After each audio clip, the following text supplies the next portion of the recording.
So ఇంత బాధపడుతున్నారు కదా, ఎప్పుడైనా అనిపించిందా రాజకీయాల్లోకి రాకుండా ఉండాల్సిందేమో, నా జీవితం మీద నాకు గడిచిపోయేది ప్రశాంతంగా అని? లేదు, ఆలోచన రాలేదు. కానీ ఏమి చేయలేకపోతున్నందుకు బాధ అనిపించింది. రాజకీయాలు నేనేం చేయలేనప్పుడు నాకెందుకు రాజకీయాలు?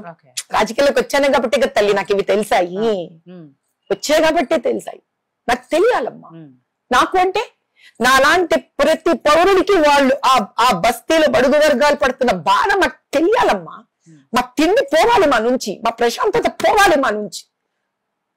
ఎందుకంటే మేము కష్టపడి సంపాదించే ట్యాక్స్ వాళ్ళ కోసం తల్లి, వాళ్ళ కోసం ఆ ట్యాక్స్. కానీ వాళ్ళకి చేరట్లేదు, అది మాకు తెలియాలి. మాలాగా సంపాదించే వాళ్ళకి తెలియాలి, మాలో చైతన్యం రావాలి, మేము పోరాడాలి. This is it, there is no other way for it. కాబట్టి నేను రాజకీయాల్లో వచ్చి మంచి పని చేశాడు దేవుడు, నన్ను పంపించి నాకు ఈ బాధ తెలియజేయడం మంచి పని చేశాడు. నేను ఈ బాధను కృషించిపోవాలి, పోరాడాలి. కానీ బాధ నేను పోరాడుతున్నానని కాదు, పోరాటం నుంచి వాళ్ళకి ఎప్పుడైతే రిజల్ట్ రాదో అది నన్ను తినేస్తాను.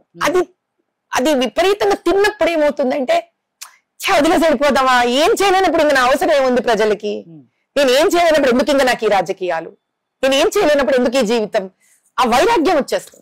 ఎందుకంటే నేను సహజంగా పవర్ కోసం వస్తున్న వ్యక్తిని కాదు కదా, మంచి చేద్దామని వచ్చిన వ్యక్తిని. అది చేయలేకపోతే ఏమవుతుందంటే నా మీద నాకు అసహ్యం వేస్తుంది, దానివల్ల వైరాగ్యం వస్తుంది. వెళ్ళిపోదాం ఎందుకు ఇవన్నీ, ఎలాగో చేయలేనప్పుడు అంటే వాడికి ఏదో మాట ఇస్తాను, వాడు పాప నేను మాట ఇచ్చాను కదా అని ఎదురు చూస్తాడు, నేను ఆ కళ్ళలో కళ్ళబెట్టి చూడలేను, నా వల్ల అవ్వదు, ఆ ఫోన్ కి తిరిగి ఫోన్ చేయలేను, నేను ఏం చేయను. నేను ఆ ఫోటో తీసుకోవడానికి రాలా, ఆ ఫోటోలు కూడా ఎందుకు తీసుకుంటా తెలుసా, ఆ ప్రేమ వాళ్ళది. నేను వద్దురా ఫోటో అనగానే వాడు ఇంత మొహం అయిపోతుంది వాళ్ళది. చిన్న ఫోటో ఇచ్చాను వాడికి హ్యాపీ చేయొచ్చేమో, సరే రారా నాయన అంటారు. అలా అయిపోయింది మాధవీలత పరిస్థితి.